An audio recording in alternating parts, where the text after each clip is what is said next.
18 days 18 दिन के अंदर वो नौजवान उसके भाई के साथ इंदौर के आगे जहां रहता था वहां से भूसावल की तरफ जा रहा था, महाराष्ट्र की तरफ। और भूसावल के हाईवे पे उसकी गाड़ी डिवाइडर पर चढ़ी, 4 पलटी खाई और घुटना टूटा, पसली टूटी, जबड़ा टूटा, सिर फूटा। वहां से समिति का फोन आया कि गुरुजी, मैंने कहा हाँ, कि वो इंजीनियर साहब थे ना। मैंने कहा कौन? कि वो कथा में जो कह रहे चैलेंज करके गए थे। मैंने कहा हाँ हाँ हाँ, कि गुरुजी हाँ राम जी राजी जालर बज गई गुरुजी। मैं निवेदन करूं, हमारे ऋषि मुनियों ने जो लिखा है वो अक्षर से सत्य है। That is a fact. मानो न मानो ये आपका विषय है, पर जो सत्य है वो सत्य है। इसलिए आरती की तैयारी है, बिना प्रसाद लिए अब कोई नहीं जाए। आइए श्रद्धालु भक्तजन, हनुमान जी महाराज हाथ में हनुमान झंडा लेकर के और चल दिए सीधे समुद्र के तट की तरफ। श्रद्धालु भक्तजनों, हनुमान झंडा लेकर के भाव से चल रहे हैं। कौन? बालाजी महाराज आगे आगे, पूरी सेना चल रही है साथ में। हनुमान झंडा, अपने हनुमान झंडा निकलता है,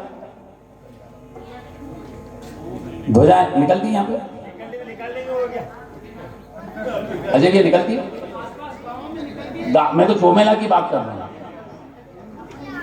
नहीं निकलती है। मेरा निवेदन है, यहां बड़ी संख्या में समाज की युवा पीढ़ी बैठी है। जहां जहां पर हम चाहे सुंदरकांड हो, चाहे भागवत कथा हो, चाहे राम कथा हो, चाहे नानी, जो भी हम कथाएं करते हैं, केवल कथा बांटना हमारा उद्देश्य नहीं है। हम 3 उद्देश्य को लेकर के अपने कार्यक्रम करते हैं। पहला उद्देश्य, हर गांव में एक हनुमान ध्वजा की स्थापना करना, हनुमान झंडे की स्थापना करना। 1 साल बाद उस गांव में एक व्यायामशाला की स्थापना करना। क्योंकि स्वामी विवेकानंद ने कहा है कि एक स्वस्थ शरीर में ही एक स्वस्थ मन का वास होता है। यदि शरीर स्वस्थ है तो मन स्वस्थ रहेगा। और तीसरा, हर गांव में मंदिर है, उस मंदिर के अंदर एक भारत माता की मूर्ति की स्थापना करना।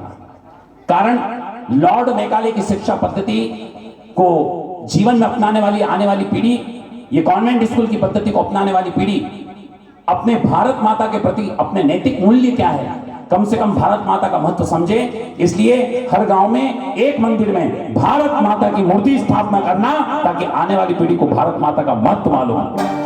भारत माता की जय हो। ये 3 उद्देश्य हमारे हैं। तो मेरा निवेदन है, अभी आपके राजस्थान में चित्तौड़ जिले में गांव गांव में हनुमान झंडे की स्थापना करी है।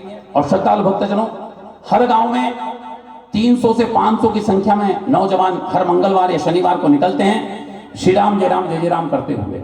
और बड़ी संख्या में चित्तौड़ के किसी भी गांव में चले जाएं, मंगलवार और शनिवार के दिन आपको हर गांव में हनुमान झंडा आपको दिखेगा। चोमेला में हम आए हैं, कहाँ? अमित भैया कहाँ है? अमित भैया बहुत बढ़िया। मनोज भैया कहाँ है? बहुत बढ़िया। और एक आयुष भैया हमारे। आप चूंकि आप ब्रह्मा विष्णु महेश तीनों ने मुझे बुलाया है, तो मैं तो, एक हमारे डॉक्टर साहब बैठे हैं गजेंद्र जी, और एक हमारे पूर्व सरपंच साहब हो प्रदीप जी, परिचित है कि चले गए? अच्छा पीछे हैं। मेरा निवेदन है, अपनी बस्ती में हनुमान झंडे की स्थापना करें। करना कुछ नहीं है, गांव में हनुमान मंदिर है। 7 दिन में 1 दिन और 1 दिन में 1 घंटा आपको अपने धर्म के लिए निकालना है। ये जितने नौजवान बैठे हैं, माताएं बैठी है, बहनें बैठी है, बेटियां बैठी है, सबसे और बुजुर्गों से निवेदन है, 7 दिन में 1 दिन और 1 दिन में 1 घंटा आपको अपने धर्म के लिए निकालना है। हनुमान मंदिर में इकट्ठे होना है और वहां इकट्ठा एकत्रित होकर के शाम के समय 1 घंटा थोड़ा दुकान जल्दी मंगल कर दें और आकर के वहां पर हनुमान जी को सिंदूर चढ़ाना है। सिंदूर चढ़ा करके एक लाल झंडा हाथ में लेकर के एक रूट तय कर ले, श्री राम जय जय राम बोलते हुए आपको निकलना है। और वापस हनुमान मंदिर पे आके हनुमान चालीसा का पाठ करके आरती करके प्रसाद लेकर अपने घर चले जाना। साहब कोई गलत काम तो नहीं है? मैं हनुमान झंडे की बात कर रहा हूं, कोई गलत काम तो नहीं है? पर आज से 70 साल पहले एक इसी प्रकार का संत जम्मू कश्मीर गया था। और जम्मू कश्मीर का नाम सुना है? जम्मू कश्मीर गया और वहां जाकर उन कश्मीरी पंडितों से कहा कि एक पापी देश तुम्हारे पास में है, 7 दिन में 1 दिन और 1 दिन में 1 घंटा तुम अपने धर्म के लिए निकालो। मालूम है उन कश्मीरी पंडितों ने क्या जवाब दिया उस संत को? कहा महाराज कथा बांचने आए, कथा बांचो, दक्षिणा लो और तुम्हारे घर जाओ, हमारे पास समय नहीं है धर्म के लिए। हमारे बड़े बड़े सेवफल के बगीचे हैं, बड़ी बड़ी केसर की क्यारियां हैं, बड़ी बड़ी बिल्डिंगें हैं, हमको धर्म के लिए टाइम नहीं है। संत का कुछ नहीं बिगड़ा, संत वापस आ गए।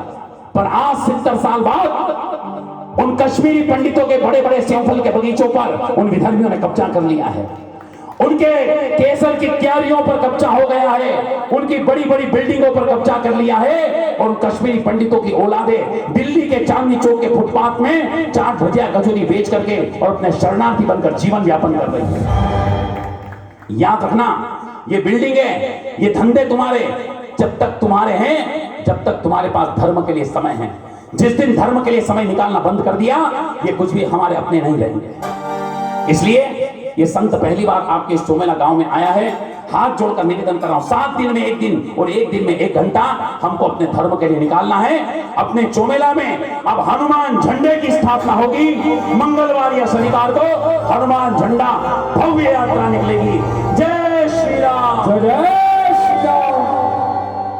तो किस किस की इच्छा है कि हनुमान ध्वजा यात्रा की स्थापना होना चाहिए अपने बस्ती में? फिर यूं, हाँ बहुत बढ़िया। चलिए, सबकी इच्छा है।